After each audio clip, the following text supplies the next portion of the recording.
Tere head sõbrad! 4. juulil 2026. aastal täitub 120 aastat kutsehariduse andmisest Valgas. See on väärt verstapost, mis räägib pühendumusest, oskustest ja ajaga kaasas käimisest. Täna oleme siin, et tutvuda sedavõrd pikka ajalugu omava kooliga ja anda teile väärt infot selle kohta, mida ja kuidas siin õppida saab. Nii et tere tulemast vaatama!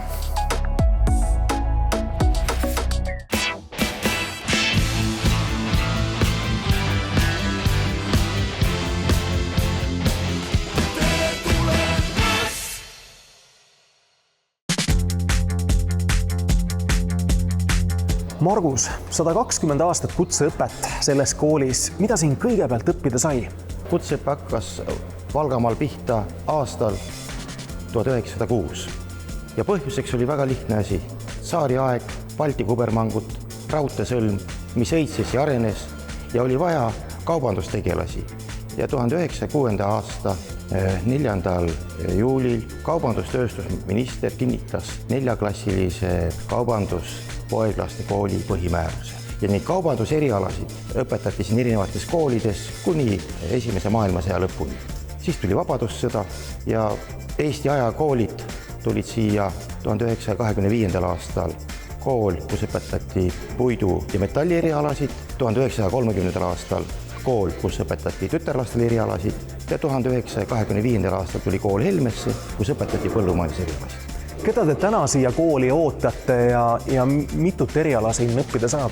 Valgamaa Kutseõppekeskus erineb üsnagi oluliselt teistest kutsekoolidest ja see on selle tõttu, et meil on umbes 1000 õppijat ja nendest ainult vaevalt 500 õpib Valgas. Ülejäänud 500 on töökohapõhised õpped ja töökohapõhises õppes on meil logistikud, hooldustöötajad, lapsehoidjad, tegevusjuhendajad ja need õpperühmad asuvad üle Eesti.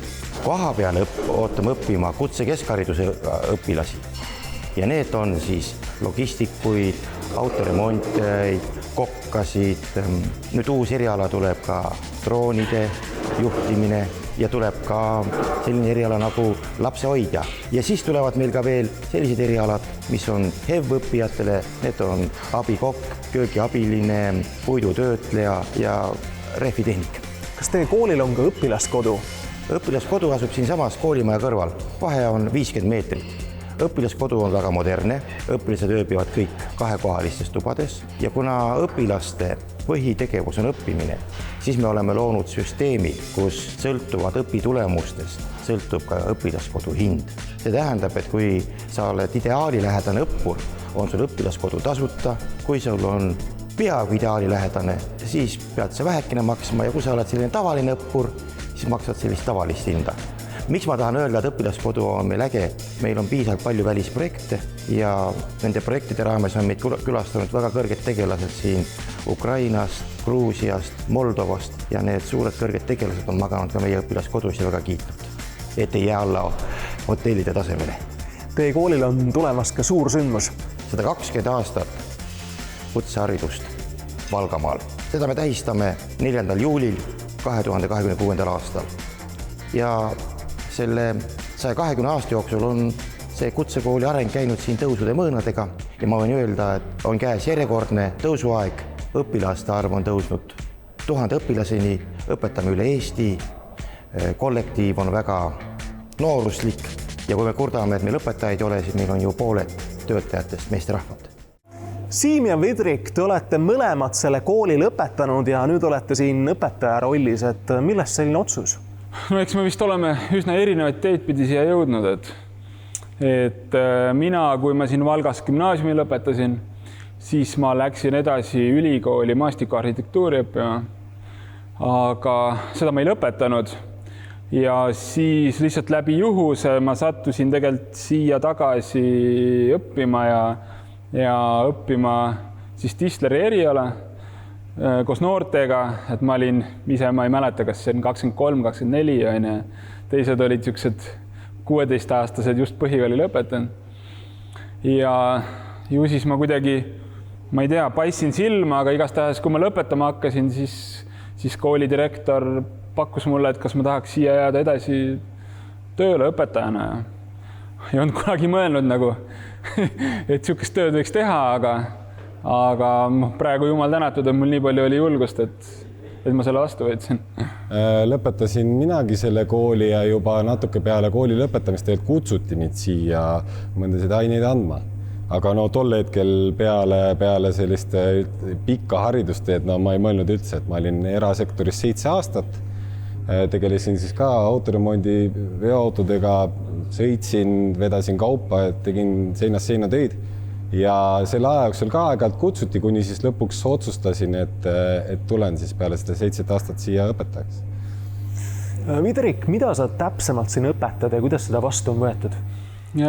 Mina siis õpetan puitmaterjalide töötlemist, tisler, puidutöötleja, pehmemööbli valmistamist olen õpetanud. Meil on iga aasta õnnestunud ikkagi mitu õppegruppi avada ja ma arvan, et see võti on olnud siiamaani see, et me oleme pakkunud võimalikult palju erinevaid siis võimalusi, õppimisvõimalusi noortele, et kõik need erinevad kutsetasemed on meil esindatud ja olemas ja. Siim, sina õpetad masinate remontimist, et mida siis täpsemalt? Põhimõtteliselt autode hooldust, diagnostikat, veakoodide lugemist, lisaks sinna siis natuke uuemaid tehnoloogiad elektri-hübriidautondusest ja siis erinevatest juhiäbiseadmetest. Ja sina, Siim, ju korraldad siin ka õpilastele huviringi, et mida see endast täpsemalt kujutab? Jaa, et korraldame iga kolmapäev siis õpilastele huviringi, see toimub peale tunde, et kõikide kursuse õpilased saavad siin osaleda, mitte ainult mootorsõidutehnikud, vaid terve koolis olevad õpilased saavad tulla siia huviringi. Et meil on olnud ka näiteks Priipalu rallikrossil olnud ju kokadest võidusõitjad nii-öelda. Kokatürukud vist isegi on. Kokatürukud on ju, kes on käinud täitsa võidu sõitmas. Põhiliselt hetkeseisuga on meil 3 võistlusautot. Antud võistlusauto, see on meil siin täitsa ringraja võistlusauto, mis vastab siis ringraja nõuetele, et käime ka sellega siis välismaal Baltic Tour Cupi sõitmas. Siis sealpool garaaži otsas on meil üks süke vana mannergute auto, mis hakkab sõitma siis Tarvastu karikat ilmselt järgnevast aastast. Ja oleme käinud siin Priipalu rallikrossidel väga palju ja nii edasi, et õpilased, kes seal huvialaringis käivad, osalevad, saavad planeerida oma neid võistluseid, katsetada autosid, jällegi teha muudatusi, jällegi katsetada, proovida seal võistlustel. Ja meil on ka mõningad ägedad tulemused täitsa välja tuua. Mannergute mõõduvõtul oleme saavutanud 2. ja 1. koha, Priipalus oleme saavutanud kõrgeid kohti. Mille poolest nende erialade teadmised võivad siis kasuks tulla nii täna kui ka tulevikus? Ega see, kui sa tuled ja õpid siin niisugust puidu eriala, võib-olla, ma ei tea, masinaid kasutama, seadmeid on ja siis tihti arvatakse, et see karjäär lõpeb kuskil mingisugune puidupingi operaatorina pingi taga, aga tegelikult ju noored ju õpivad kas või isiklikuks eluks vajalikke oskusi, et kodus, ma ei tea, remonti kas või teha, kuidas on ju. Meil on samamoodi. Teil on sama. Huvialaringist või kas või siin on ju praegugi, et tegelikult tehakse kõike ju meeskonnatööna on ju. Et edasiseks eluks oleks ka see meeskonnatöö oskus, see suhtlemisoskus veel lisaks juurde on ju. Muidugi, ja tehnilised erialad on mõlemad on ju, et kui sa juba oled ise tehnikahuviline, siis siit edasi ju on väga palju võimalusi. No ja meie mõlemad ise oleme need näited, kes on tegelikult kutsekooli lõpetanud ja läinud edasi ülikooli. Et meil on praegu bakalaureus on mõlemal tehtud ja praegu ju omandame magistrikraadi. Praegu lõpetame magistrit. Et on kõik võimalik. Rain, siin koolis on üks uus eriala, selleks on mehitamata sõidukite tehnoloogia. Et mis äge eriala see on? Täpselt nii, see on täiesti uus ja hästi palju siis ütleme nii, et järjest areneb. See hoomab ennast inseneeriat, IT-d ja robootikat. Et kui me oleme harjunud võib-olla drooni nägema ainult võib-olla õhus filmimas, siis tegelikult see ala on palju suurem. Et tegelikult droonid on meil maa peal robotitena kui ka vee all, vee peal seadmetena, et see, kus nad tegutsevad, on tegelikult ala väga suur. Ja tegelikult pelgalt me ei õpeta tegelikult ainult nuppu vajutajaid, vaid tegelikult me õpetame seda hingeelu, kuidas nad tegelikult töötavad, kuidas sensorid töötavad, kuidas nad omavahel suhtlevad, tehisintellekt, et igati tuleviku tegija eriala. Keda te siis täpsemalt ootate seda asja õppima? Seda, kellel selle vastu huvi on. Et loomulikult väike eelis on, kellel on tehnika vastu eelnev võib-olla huvi olnud, aga selles mõttes, et me õpetame ikkagi 0-100 spetsialisti lõpuks välja. Ja miks võib-olla siia Valgamaa kutseõppekeskusse tulla, et me oleme Eestis ühed esimeste seas, kes selle erialaga välja tulevad ja lisaks ma võin julgelt öelda, et meil on kõige vingem ja kõige uuem tehnoloogia. Millised on selle eriala omandajal töövõimalused tulevikus? See ala on alates klassikalisest politseist, päästest, kuni spetsiifilisemaks läheb see näiteks täppispõllumajandus, kus on ülitäpselt võimalik põllusaadusi siis seemneid külvata või väetada. Näiteks energiatööstus, erinevad siis päiksepaneelid, tuulepargid ja nende inspekteerimine. Samuti logistikas on väga tõusev trend, et alates laod, kuni võib-olla oleme tänavatel näinud erinevad pakirobotid, et need samad on tegelikult ka droonid. Nii et alates põhikooli pingist kuni võib-olla täiskasvuni, kellel on huvi ja tahab hoopis karjääripööret teha, sest see on tõeline tehnika revolutsiooniga saad kaasas käia. Nii et need spetsialistid tulevad kõik meilt. Te mitte ainult ei õpeta droone kasutama, vaid ka neid ehitama. Õpetame, kuidas see sisu siis välja näeb, kuidas need asjad töötavad ja näiteks see ala, kus siis saab õppida näiteks ka 3D modelleerimist ja printimist, see on kõik alg sellele, et kuidas siis droon kokku ehitada ja kuidas modelleerida siis. Nii et see on osake sellest, kuidas siis valmis droon saab valmis, et oma kätega saab jootekolvi kätte võtta, tinutada elektroonikat, programmeerida, nii et sky's the limit.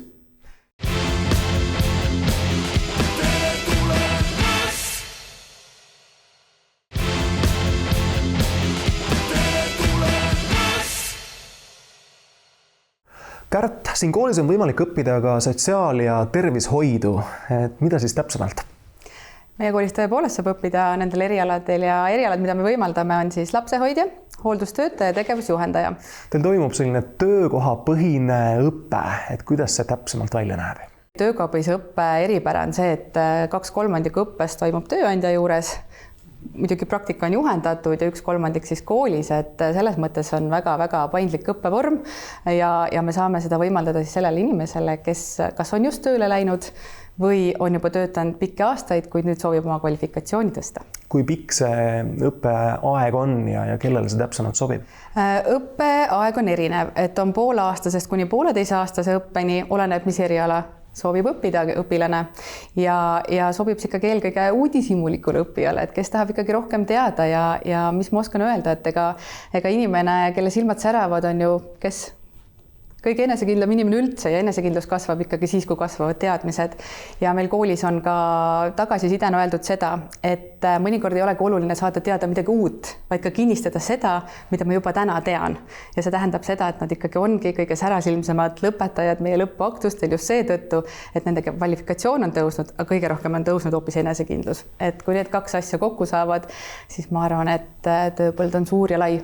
Meie kool selles mõttes teeb väga paljud erinevate koostööpartneritega koostööd ja nii hooldustöötajate, lapsehoidjate kui tegevusjuhendajate eriala õpetamisel ja eelkõige, mida me saame välja tuua, on seesama praktiline vara siin, et praktilist õpet saame ka tegelikult koolis ju läbi harjutada. Meil on olemas erinevad nukud, meil on olemas erinevad simulatsioonid, kus saab siis tõesti tõstukitega harjutada, kuidas eakat või erivajadusega inimest aidata, et tõesti see õpe on hästi mitmetahuline, seal õpitakse nii teooriat kui praktikat, aga muidugi põhi nii-öelda vastutus on ikkagi töökohapoolsel praktikajuhendajal, kes tegelikult on ju õppija kõige suurem tugi selle õppe jooksul.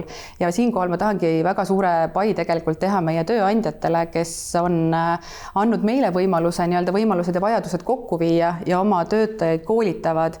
Et teinekord on niimoodi, et neil on hoopis midagi sellist oma töökeskkonnas, mida meil ei ole ja räägivad meile enda õppimisvõimalustest sealpool ja teinekord on meil midagi, mida neil ei ole, ja võtavad selle teadmise ja viivad oma asutustesse kaasa. Et selles mõttes meil on hästi kaasaegsed õppevahendid ja meil on hästi väga siuksed kaasaegsed ka praktikajuhendajad, kes on kursis erinevate õppimisvõimaluste ja õppevahenditega ja no loomulikult meil on hästi informeeritud tööandja, kes tõesti annab võimaluse õppijale õppida ja meie saame siis õpetada, sest kui on vajadus, siis me loome võimalused ja kui need kaks kokku saavad, siis tegelikult koostöös sünnib alati midagi suurepärast. Ja täna tegelikult on ju niimoodi, et kui on võimalus ja vajadus, siis on väljakutsed, eks? Ja väljakutsed on ikka selleks, et need vastu võtta, et võib-olla siis kõik tööandjad, kes praegu mõtlevad, et kas teha koostööd või mitte, siis ma julgen öelda, et võtke meiega kindlasti ühendust ja me leiame lahenduse. Ja tihti me ei piirdu ainult ühe valdkonnaga, et meil Eestis on ju oskustöölisi vaja väga mitmetes valdkondades ja püüame hoida ennast avatuna ka järgmiste väljakutsete suunas, meie ise ka siin koolina, nii et kõik, kellel on võimalus ja vajadus, võtke ühendust. Sille, te pakute põhikooli õpilastele karjääriõpet, et milleks on vajalik ja oluline?